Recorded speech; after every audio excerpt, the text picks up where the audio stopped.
ایک شخص تھا عمر بن عبد ود، 90 سال کا بوڑھا، حضرت علی گھوڑے پہ بیٹھے نکلے اور جب اس کے سامنے گئے تو جا کے کہنے لگا میرا پتہ ہے؟ حضرت علی فرمانے لگے تو اپنا چھوڑ، میرا پتہ ہے تجھے؟ اتنا سخت پاگل ہوا غصے میں، اس نے اپنے گھوڑے کے پیر کاٹ ڈالے۔ ایک موقع پر نبی پاک صلی اللہ تعالیٰ علیہ وسلم نے ارادہ فرمایا کہ حضرت علی کو اپنا نائب بنا کے مدینہ منورہ میں چھوڑ کے جایا جائے۔ محبوب کریم علیہ السلام جب بھی تشریف لے جاتے تھے تو کسی ایک کو نائب بنا کر مدینہ منورہ میں چھوڑ جاتے۔ حضرت عبداللہ ابن مختوم رضی اللہ تعالیٰ عنہ کو بھی ایک دفعہ حضور چھوڑ کے گئے تو ایک جنگ کے موقع پر محبوب نے حضرت علی شیر خدا سے کہا کہ آپ کو میں اپنا نائب بنا کے یہاں چھوڑ کے جاتا ہوں۔ یہاں لوگ جان چھڑاتے ہیں، کام کا جب وقت آتا ہے، میدان میں نکلنے کا وقت آتا ہے تو جان چھڑاتے ہیں، اور وہ کہتے ہیں کہ باقی سارے کام لے لو، جب وقت مشکل آئے تو پھر ہمیں کام نہ بتاؤ۔ اب مشکل وقت ہے، جہاد میں جانا ہے۔ حضرت مولا علی شیر خدا کرم اللہ تعالی وجہہ الکریم کو حضور نے فرمایا کہ اس دفعہ میرا ارادہ بنا ہے کہ تمہیں چھوڑ کے جاؤں۔ تو حضرت علی کو چھوڑ کے جایا جا رہا ہے، ان کو مدینے میں رہنا ہے، میدان میں نہیں جانا۔ عام آدمی کتنا پسند کرتا ہے کہ میں آرام سے رہوں گا، لیکن حضرت علی کو اتنا شوق تھا میدان جہاد کا، اتنی تڑپ تھی ان کے دل کے اندر کہ عرض کرنے لگے یا رسول اللہ صلی اللہ تعالیٰ علیہ وسلم، رو پڑے، کہنے لگے حضور ساری دنیا میدان میں جہاد کرے گی اور میں یہاں عورتوں اور بچوں کے پاس رہوں گا، میں یہاں عورتوں اور بچوں کے بیچ وقت گزاروں، حضور مجھے لے کے جائیں۔ تو وہاں بھی حضور نے محبت کی بات سمجھائی، فرمایا علی جب حضرت موسیٰ کوہ طور پہ گئے تھے تو اپنے بھائی جناب ہارون کو چھوڑ گئے تھے، تو تم بھی تو میرے لیے اسی طرح ہو نا جس طرح موسیٰ کے لیے ہارون تھے۔ لیکن فرمایا یہ یاد رکھنا میرے بعد نبی کوئی نہیں، حضرت موسیٰ بھی نبی ہیں اور جناب ہارون بھی نبی ہیں علیہم السلام، لیکن وہ انہیں چھوڑ کے گئے تھے، میں تمہیں چھوڑ کے جا رہا ہوں۔ کہ ایک بات اپنے ذہن کے اندر بٹھانا کہ میرے بعد کوئی نبی نہیں آئے گا۔ تو عزیز بھائی، حضرت مولا علی شیر خدا کا جذبہ جہاد۔ اچھا پھر میں نے دیکھا ہے جس زمانے میں میں اور آپ رہ رہے ہیں، اس زمانے میں لوگ کمزور ہوتے جا رہے ہیں نفسیاتی طور پر، ڈری ڈری سی باتیں لوگ کرتے ہیں، سہمے سہمے سے جملے بولتے ہیں، اور یہ ہر بندے کا اپنا الگ ڈر ہے۔ دانشوروں نے لکھا ہے کہ غریب آدمی کا ڈر تھوڑا ہوتا ہے اور جو اونچے عہدے پہ چلا جائے اس کا ڈر، یعنی زیادہ ہاتھ اپوزیشن کے نہیں بندے ہوتے، حکومت کے بندے ہوئے ہوتے ہیں۔ لوگوں کو ساتھ لے کے اپوزیشن نے نہیں چلنا ہوتا، حکومت نے چلنا ہوتا ہے۔ تو حکومت میں جب لوگ ہوتے ہیں تو ان کے اندر کمزوری آ جاتی ہے، جب آپ بڑے عہدے پہ چلے جاتے ہیں تو آپ کی مجبوریاں بھی بڑی ہو جاتی ہیں، ہر آدمی کہیں نہ کہیں کمزور پڑتا ہے۔ اور ہمارے ہاں تو لوگ ذرا بیمار ہو گئے تو گئے، اور آج کل جو سب سے بڑا مسئلہ ہے وہ یہ ہے کہ لوگ کیا کہیں گے، اور لوگوں نے بڑے بڑے لوگوں کو پاگل کر دیا ہے، بڑے بڑے لوگوں کو۔ ہمارے علماء نے ایک بات لکھی ہے کہ ایک دفعہ نا ایک استاد صاحب سبق پڑھانے کے لیے آئے تو طالب علموں نے ارادہ کیا کہ آج استاد جی کو بیمار کرنا ہے۔ یہ جو آپ کے مشیر ہوتے ہیں نا ارد گرد، ان کی پڑتال بھی بڑی ضروری ہوتی ہے کہ یہ خبر کون سی لے کے آ رہے ہیں اور یہ کس طرح سے گائیڈ کر رہے ہیں۔ ہمیں تنقید کرنے والا بندہ اچھا تو نہیں لگتا، لیکن تنقید کرنے والے جو ہوتے ہیں وہ ہمیں نکھارتے ہیں، وہ ہماری کمزوریاں جو ہمارے اپنے نہیں نکال سکتے وہ نکال کے ہمیں بتاتے ہیں کہ تم یہاں کمزوری کر رہے، اس کا نفع ہوتا ہے۔ طالب علموں نے ارادہ کیا ایک دفعہ، یہ ہم جو اتنی زیادہ توجہ کرتے ہیں نا لوگوں کی باتوں پہ، لوگ کیا کہیں گے، میں کئی دفعہ دوستوں سے عرض کرتا ہوں زیادہ وضاحتیں نہ دیا کریں، زیادہ وضاحتیں دینے سے بھی بندہ کمزور ہو جاتا ہے۔ ہر وقت کا انداز وضاحتوں کا اور ہر وقت دفاعی محاذ پہ نہیں کھڑے رہنا چاہیے۔ وہ ارادہ کر لیا لوگوں نے، طالب علموں نے، کہ استاد جی کو بیمار کرنا ہے، تو استاد صاحب چنگے بھلے اچھے بھلے صحت مند آئے، کلاس میں داخل ہوئے تو پہلا شاگرد کہتا ہے استاد جی خیر ہے، آنکھیں بڑی سرخ ہیں۔ میں چل دوڑ جا بیوقوف آدمی، میں بالکل ٹھیک ہوں، چل کلاس میں بیٹھ چل۔ تھوڑا سا آگے گئے تو دوسرا شاگرد، انہوں نے اب 10-15 نے ارادہ کیا ہوا تھا، دوسرا کہنے لگا خیریت ہے، بڑے کمزور کمزور لگ رہے ہیں۔ اس نے کہا میں بالکل ٹھیک ہوں، کمزور کا چل دوڑ جا اپنا کام کر۔ وہ تیسرے کے پاس گئے تو کہنے لگا استاد صاحب خیر ہے، آپ کے تو مجھے ہاتھ بھی کامتے دکھائی دے رہے ہیں۔ اس نے کہا اچھا واقعی۔ اب چوتھے نے بھی یہی بات کی، پانچویں نے یہی بات کی، تو آدھا گھنٹہ گزرا تو استاد جی کو سچ مچ بخار چڑھ گیا، وہ چھٹی پہ چلے گئے۔ کیوں؟ باتوں پہ توجہ ہے نا، لوگوں کے سامنے ہم لوگوں کی باتوں کے مطابق اپنے معاملات کو ترتیب دیتے ہیں نا. کچھ لوگ سوشل میڈیا دیکھ کے نظریہ قائم کرتے ہیں, کچھ ہوا دیکھ کے نظریہ قائم کرتے ہیں. وہ قائد اعظم محمد علی جناح کی ایک بات نہیں بھولتی کہ انہوں نے کہا تھا, ہندو لیڈر جو تھا جس کو لوگ گاندھی کہتے تھے, اس سے کہا تھا تیری اور میری سیاست میں فرق ہے, تو لوگوں کا رجحان دیکھ کے فیصلہ کرتا ہے اور میں, قائد اعظم کہنے لگے, میں فیصلہ کر کے لوگوں کا رجحان ادھر کر دیا کرتا ہوں. یہ کمال ہوتا ہے کسی شخص کا کہ اس کا اپنا نظریہ غالب آئے, بجائے اس کے کہ وہ دیکھے آج کل لوگ کیا کہہ رہے ہیں تو لہذا میں اس طرح کا ڈال جاؤں. لوگ تو ایک وقت کے لیے کچھ کہتے ہیں, پھر اگلے 4 گھنٹوں میں کچھ اور کہتے ہیں. حضرت مولا علی کے مزاج میں استقامت ہے, اور جو لوگ جو بہت زیادہ پراپوگنڈا کرتے ہیں اور بہت زیادہ کسی کے بارے میں بات کرتے ہیں, ان کا وہ مزاج نہیں, ان کی وہ طبیعت نہیں, وہ اپنے حساب سے فیصلہ کرتے. ایک شخص تھا عمر بن عبد ود, 90 سال کا بوڑھا, لیکن جب تلوار لے کے میدان میں آتا تھا تو 1000 آدمی کے مقابلے میں لڑتا تھا, اور لوگ جگہ جگہ یہ کہتے تھے تو اس طرح ہے جس طرح عمر بن عبد ود لوگوں کو ڈراتا ہے, تو اس طرح ہو گیا. یہ اس کے ارد گرد کے لوگ اس کی مثالیں دیتے تھے. جنگ خندق جب ہو رہی تھی تو یہ مقابلے میں آ گیا, تو حضرت علی المرتضیٰ شیر خدا کرم اللہ تعالی وجہ الکریم بھی تشریف فرما تھے. اب پورے عرب کے اندر اس کے بارے میں یہ کہا جاتا تھا کہ اس سے نہ لڑو, وہ تو خونخوار ہے, وہ تو درندہ ہے, وہ تو جنگلی شیر کی طرح آتا ہے, وہ تو کاٹ کھانے کو دوڑتا ہے, اس سے کون لڑے. ایک خیال تھا, اور وہ پراپوگنڈا بعض اوقات اتنا زیادہ کسی کے بارے میں ہوتا ہے کہ ذہن میں, بچے لوگ آتے ہیں نا بچہ دم کرانے کے لیے, تو کہتے ہیں پیر صاحب بڑا ضدی ہے, کسی کی بات نہیں مانتا, باقی بچے ٹھیک تھے, یہ تو بڑا ہی نالائق نکل آیا ہے. تو میں کہتا ہوں کہ آپ اس کے سامنے یہ والی باتیں نہ کریں, یہ پکا ہو جائے گا کہ میں ضدی ہوں. تو آپ ذہن بنا رہے ہیں اس کا کہ تو اس طرح کا ہے. ذہن بنا دیا لوگوں نے کہ عمر ابن عبد ود کے مقابلے میں کوئی نہیں آ سکتا. خندق میں یہ آیا, اس نے للکارا مسلمانوں کو, آؤ وہ تمہاری جنت کدھر ہے جس کے بارے میں تم کہتے ہو کہ ہم شہید ہوں گے, تو آؤ میرے مقابلے میں نکلو. جب اس نے پہلی دفعہ للکارا تو ابھی بات ختم نہیں ہوئی تھی کہ مولا علی تلوار لے کے اللہ اکبر کہتے کھڑے ہو گئے. حضور نے فرمایا بیٹھ جاؤ, حضرت علی پھر بیٹھ گئے. وہ پھر پکارا, اٹھو کوئی میرے مقابلے میں, تو مولا علی شیر خدا پھر کھڑے ہو گئے, پھر کھڑے ہو گئے.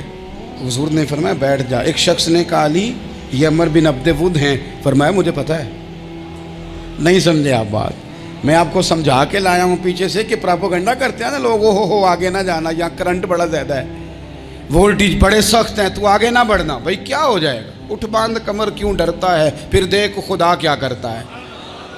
حضرت علی تیسری دفعہ اس نے کہا نا ہے کوئی, تو حضرت علی پھر اٹھے. اب تو رسول پاک صلی اللہ تعالی علیہ وسلم نے تھپکی دی. بعض جگہ یہ ہے کہ حضور نے خود تلوار تھمائی, سر پہ امامہ باندھا, اور حضور نے فتح یابی کی دعا فرمائی. حضرت علی گھوڑے پہ بیٹھے نکلے, اور جب اس کے سامنے گئے تو جا کے کہنے لگا میرا پتہ ہے. حضرت علی فرمانے لگے تو اپنا چھوڑ, میرا پتہ ہے تجھے, مجھے تو جانتا ہے. کہنے لگا میں 1000 کے مقابلے میں اکیلا لڑتا ہوں. حضرت علی شیر خدا فرمانے لگے پتہ نہیں تو کن سے لڑتا رہا ہے, جانے وہ کون ہے جن سے تو لڑتا رہا ہے, وہ کون 1000 تھے جو تیرے مقابلے میں آتے تھے, پتہ نہیں. تو کہنے لگا میرا نام میری ماں نے عمر بن عبد ود رکھا ہے. فرمایا چھوڑ تو, میری ماں نے میرا نام حیدر رکھا ہے. کہنے لگا تیری عمر چھوٹی ہے, کوئی بڑا لا. فرمانے لگے یہ تو جب ہنجے میں پنجہ ملے گا تو پتہ چلے گا عمر کس کی چھوٹی ہے. ابھی تو کہانیوں سے متاثر کرنا چاہتا ہے, تو چاہتا ہے کہ تو پریشر ڈالے اور میں تیری بات سنوں, تو مقابلے میں آ, ڈینگے نہ مار, کہانیاں نہ سنا, دیواریں ہلتی رہتی ہیں اور در کانپ جاتا ہے. علی کا نام سن کے اب بھی خیبر کانپ جاتا ہے. تو مقابلے میں آ, تو باتیں بنا رہا ہے, کہانیاں سنا رہا ہے. وہ کہنے لگا تو بچہ ہے, میں چاہتا نہیں تیرا خون بہاؤں. تو حضرت علی کہنے لگے میں بڑے دن سے پریشان ہوں کہ کسی بے ایمان کا خون بہایا کیوں نہیں, میرا بڑا دل کر رہا ہے تیرا خون بہاؤں. اس نے بڑی زوردار ضرب لگائی, غصے میں اتنا پاگل ہوا, کیونکہ اس کے بارے میں معروف تھا کہ وحشی مزاج آدمی, اتنا سخت پاگل ہوا غصے میں, اس نے اپنے گھوڑے کے پیر کاٹ ڈالے. پہلے تلوار گھوڑے کو دے ماری, اس کو کاٹ کے دوڑا. یہ کیوں کرتے تھے لوگ؟ عرب کے لوگ اس وقت یہ کام کرتے تھے کہ ہم نے گھوڑا ہی مار ڈالا ہے تاکہ ہم بھاگ نہ سکیں. کہتے ہیں نا کشتیاں جلا دی ہیں کہ اب واپس جانے کا راستہ ہی بند ہو جائے. گھوڑے کے پیر کاٹ ڈالے کہ بھاگنا نہیں. اور بڑی زور سے اس نے ضرب لگائی حضرت علی پر. حضرت علی نے جب روکی تو وہ ڈھال ٹوٹ گئی حضرت مولا علی کی، اور آپ کے امامے کو اس کی تلوار بھی لگی. آپ نے فرمایا دکھا لیا تو نے زور، اب میری باری ہے. حضرت مولا علی شیر خدا کا قد بظاہر چھوٹا تھا. صحابہ کہتے ہیں ہم دور سے دیکھ رہے تھے، اللہ اکبر کہہ کے تھوڑا سا زمین سے وہ اٹھے، تھوڑا سا اٹھے، اور پھر دوبارہ نہیں انہیں تلوار چلانی پڑی. ایک ہی ضرب لگائی اور اس کے 2 ٹکڑے کر کے اسے زمین پہ پھینک دیے. تو عزیز دوست، آپ یاد رکھیں گے اس بات کو کہ اپنی زندگی کے اندر مروب ہونا چھوڑ دیں. روب میں تاتاریوں نے مسلمانوں کو مروب کر لیا تھا، روب ڈال لیا تھا کہ ہم بہت بڑے لوگ ہیں. یہی آج ہمارے ساتھ بہت سارے لوگ کرتے ہیں. دلوں میں روب آ جاتا ہے، امیر رشتہ دار کا، فلانے کا، پھر وہ جو مرضی کرتا ہے. تاتاریوں کی ایک بی بی وہ کیا کرتی، وہ 9-10 مسلمان نوجوانوں کو سڑک پہ کھڑا کر جاتی. کہتی ادھر کھڑے ہونا، میرے آنے تک ہلنا نہ. جوان ہے لیکن روب ہے نا کہ یہ بڑے وحشی ہیں. اکیلی بی بی اندر جاتی، تلوار لے آتی، اور وہ کھڑے ہیں، وہ بھاگے بھی نہیں، اتنا ڈر گئے، ٹانگیں کانپ رہی ہیں، بھاگنے کی بھی جرت نہیں کر رہے. تسلی سے گئی ہے، تلوار لے کے آئی ہے، اور اس نے 9 جوان مسلمانوں کے گلے کاٹ دیے. اس روب سے نکلیں باہر. نوجوانوں سے کہتا ہوں نکلو. اور جن لوگوں نے دنیا میں انقلاب برپا کیا وہ غریب گھروں کے تھے. وہ لوگ تھے کہ جو بظاہر کسی بڑے قبیلے سے نہیں تھے. ہم محنت کریں، تعلیم حاصل کریں، جد و جہد کریں، مشقت کریں، اپنی زندگی میں کچھ مقاصد کے حصول کے لیے آگے بڑھیں. اور اگر آپ کہیں کہ دائیں بائیں میرے فلاں آدمی مجھے یہ مشورہ دے رہا ہے، تو کچھ لوگ دنیا میں باتیں کرنے آئے ہیں، انہوں نے باتیں کرنی ہیں اور بڑا فائدہ ہوتا ہے. ان کو باتیں کر لینے دیں، ان کو کرتے رہنے دیں. کام کرنے والا بندہ کام کرتا ہے اور کرتا ہی چلا جاتا ہے، وہ منزل تک پہنچ جاتا ہے. تو حضرت علی کے مزاج میں دلیری ہے، ہمت ہے، ایک بات. اور دوسری بات دانائی، حکمت. یہ جو ہمارے فیصلے ہیں نا جذباتی، اور جناب آج فلانے نے یہ کہہ دیا تو میرا پروگرام یہ بن گیا، تو پھر کل کسی نے اور کچھ کہہ دیا تو میرا پلان اور بن گیا. میں سب سے زیادہ ان لوگوں کے حق میں پریشان ہوتا ہوں جو سویرے کچھ اور کہتے ہیں، دوپہر کو کچھ اور کہتے ہیں، شام کو کچھ اور کہتے ہیں. بھئی آپ کا کوئی نظریہ ہونا چاہیے، کوئی ویژن ہونا چاہیے زندگی میں، آپ کے اندر کوئی حکمت اور دانائی ہونی چاہیے. اس کے لیے کیا کرنے کی ضرورت ہوتی ہے؟ اس کے لیے ضرورت ہوتی ہے کہ آپ کا ذہن ایک طرف ہو. میرے اسا فرمایا کرتے تھے زندگی میں ایک کام کر لو پر صحیح کر کے کر لو. ہم نے تو سارے کام کرنے ہیں. آج کل ہر بندہ صحافی ہے، ہر بندہ تجزیہ نگار ہے، ہر بندہ سیاستدان ہے، ہر بندہ ہی مفتی ہے، ہر بندہ ہی جناب واعظ ہے، ہر بندے کے پاس ہی کچھ مسئلے. اس کا نقصان یہ ہے کہ کسی کے پاس بھی کچھ نہیں. وہ کسی درویش نے کہا تھا کہ جب سب لیڈر ہوں تو سمجھو کوئی لیڈر نہیں، کیونکہ سارے جو لیڈر ہو گئے. میرے عزیز، ایک طرف ذہن کو رکھیں اور اپنے اس کام میں کمال پیدا کریں. حضرت مولا علی شیر خدا کو اللہ نے حکمت دی تھی. نبی پاک صلی اللہ تعالی وسلم کے صحابی حضرت عبداللہ ابن مسعود رضی اللہ تعالیٰ عنہ فرماتے ہیں، امام ابو نعیم نے لکھا ہے کہ حضرت عبداللہ ابن مسعود فرماتے ہیں نبی پاک صلی اللہ علیہ وسلم نے فرمایا اگر حکمت کے 10 حصے کیے جائیں نا، دانائی کے 10 حصے کیے جائیں، تو اس میں سے 9 حصے اللہ تعالیٰ نے حضرت علی کو عطا فرمائے ہیں، اور ایک حصہ باقی لوگوں کو ملا ہے. دانا تھے، معاملہ فہم تھے. کچھ بندے بڑے منافق قسم کے تھے، تو حضرت علی اذان ہو گئی تو وہ حضرت مولا علی شیر خدا کے پاس آ گئے. اذان ہو گئی، حضرت علی نے جماعت کرانی. ان کا خیال تھا کہ آج ہم نے جماعت لیٹ کرانی ہے کسی طریقے سے. ہم چونکہ زیادہ باتیں، میں دوستوں سے کہتا ہوں بہت زیادہ خبریں نہ دیکھا کرو، بہت زیادہ بھی چیزیں نہ سنا کرو. آپ تو میرے بھائی موبائل کے اندر چلے جائیں گے، پھر باہر کی دنیا تو اور ہے. تو تھوڑا باہر بھی نکلیں تصویروں سے، تھوڑا باہر بھی آئیں، دیگر معاملات بھی دیکھیں. ہمیں بڑے بڑے اچھے لوگ زندگی میں مل جائیں گے، لیکن ہم ان کے قریب نہیں جاتے. ہم دیکھتے نہیں کہ اصل بات کیا ہے، سنی سنائی چیزوں پر زیادہ گمان کرتے ہیں. اب حضرت علی چونکہ بڑے دانا تھے، مصلے پہ بڑھ رہے ہیں، جماعت کھڑی کرنی ہے، اللہ اکبر کہہ رہے ہیں. بندوں کا خیال تھا نماز لیٹ کرانی ہے. نے فٹافٹ حضرت علی سے کہا کہ حضور ذرا وہ جانور تو بتائیے گا کتنے ہیں جو انڈے دیتے ہیں، اور ذرا وہ بھی بتائیے گا جو بچے دیتے ہیں۔